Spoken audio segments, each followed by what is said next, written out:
I thought I would add a few of these things in because these are all things that I have heard on more than one occasion.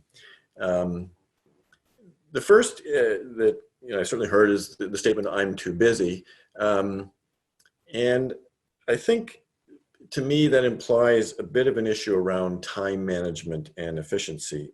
I think we're all busy, and and I think palliative care does sometimes require more time, but I think that's planning about how you incorporate into the overall context of your practice. I think being familiar with your local resources and capacities of other team members is part of managing your time and efficiency so that you don't feel like you have to do it all.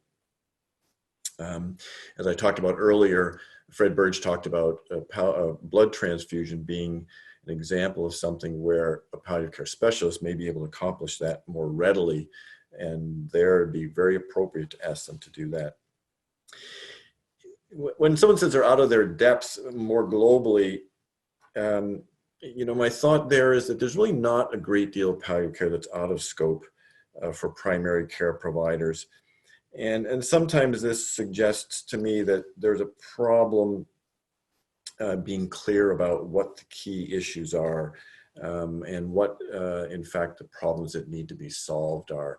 And I think that's where it's talking earlier about being very clear about what challenges you have identified. And finally, that third statement is something which I think aligns with the second and does imply sometimes a lack of confidence. And I think the fact that all of you are here participating in this webinar and in this project would suggest to me that that's probably not something I would hear from you. I think part of doing this, part of developing these relationships is actually aimed at getting people more comfortable with providing palliative care. And these are the things that you say.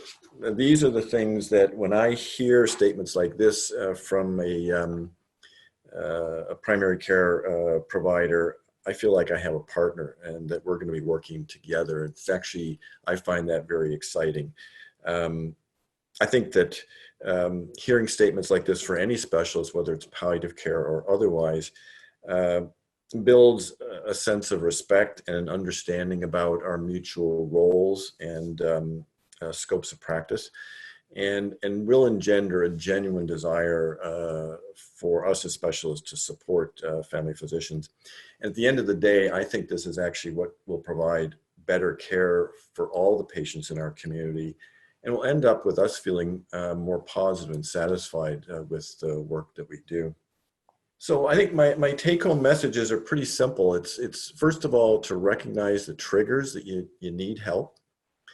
The second is to proactively identify who are the people in your community or region that you are going to be able to reach out to when you need that help, and to start building relationships with them. And finally, to really work in collaborating with palliative care specialists in providing care for your patient, and to use that relationship to provide a really comprehensive care and team-based care for your patients. Thanks for listening, and I'm hoping that this will be of help to you as you move forward in this project.